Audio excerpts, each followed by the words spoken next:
Yes, people then, welcome back to Rasenal TV. I am your host, Deanie, and this is episode 28 of the Rasenal Transfer Centre Winter Edition here on Rasenal TV. People them, we are getting closer to that 7 p.m. deadline on the 2nd of February. That's when the January transfer window closes. Will things pick up? Will Arsenal sign anyone between now and then? Who knows? But I'm pretty sure Arteta and Berta have their ears to the floor just in case something pops up in between then. And before we get into that, who could potentially be coming in this January transfer window or who we're preparing for the summer transfer window, make sure you like, comment and subscribe to Rasenal TV. Indeed, drop a like on the video. We have a like target of 50 likes and I would like to see 2,000 subscribers by the end of February as well, people. Then we need 2,000 subscribers by the end of the February. I think we can get that earlier, but all is well, people. Then all is well. Now, let's get into the Rasenal Transfer Centre. And I was always excited. I almost started the show, but I'm excited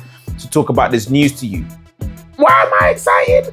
Not necessarily because there is someone coming in, but let's feel good this morning. It's Champions League. We get to put to bed that silliness that happened on Sunday at the Emirates. Put it right against Kairat, be ready for Leeds, and let's go again. Get the vibe going again. And very quickly on that Kairat game, Arteta said in his press conference today that he wants the enjoyment to return to football.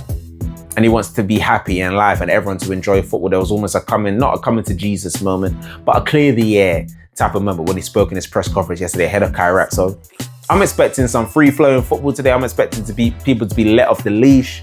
I want to see things that I haven't seen in the past few months because these next 4 months are very, very key indeed. A league is on the line. You could win a Carabao Cup. You could win the FA Cup. You could do the whole thing. You could do everything if you want to, but something has to change from now. Release the shackles. Release the handbrake today against Kairat. But this isn't a Kairat preview. This is the Rasenal Transfer Centre. This is the Rasenal Transfer Centre. And people then, let's talk about this first of all. Let's talk about Kenan Yildiz. And this comes from 22 Sport.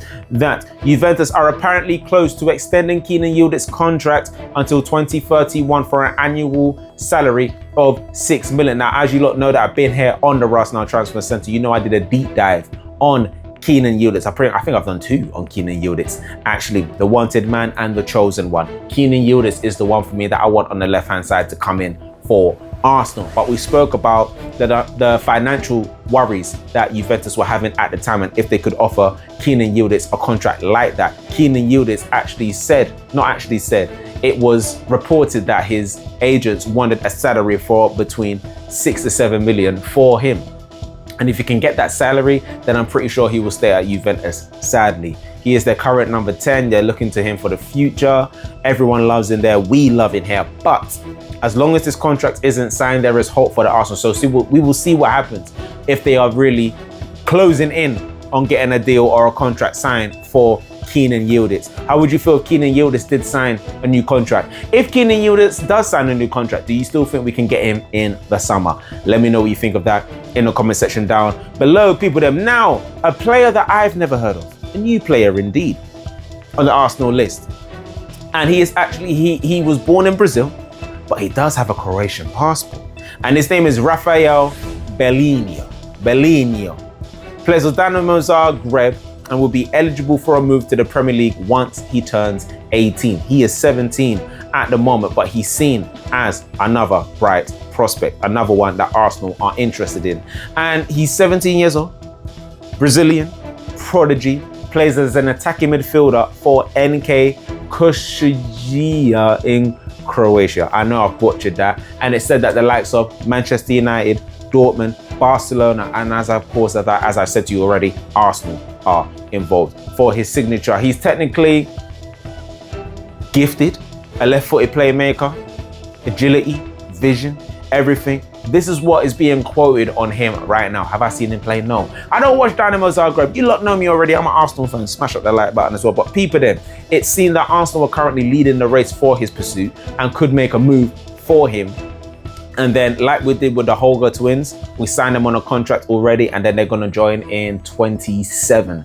I think then they're going to join in 27. So a similar thing can be done for Rafael Bellinho here. Arsenal are definitely planning for the future with these lot. So we will see what happens. And last but by no certainly means least. Actually, no, not last but not least. Let's talk about this individual. We've already spoken about Valdepenas a lot, the Real Madrid centre-back that Arsenal definitely want, but Real Madrid want to keep hold of him. They see him as a very, very hot prospect for the future and someone that can develop into something very, very special. So if Arsenal want to get his signature, if we do want to sign him, we've either got to wait for the summer and talk more in the summer. A January move is not going to be on, in my opinion. It's not going to be on. And he had his debut in the Champions League or La Liga last month or a couple months ago, I believe. So even then, I wouldn't say he's necessarily breaking into the first team, but they see promise in him, and that's why they gave him his start. People, I know the sound has changed. My mic, well, not my mic, my phone died. So my phone's actually on charge right now because I've been literally recording all day. I know this is the morning, but I'm recording this the night before. But people, that is Victor Valdepenas of Real Madrid.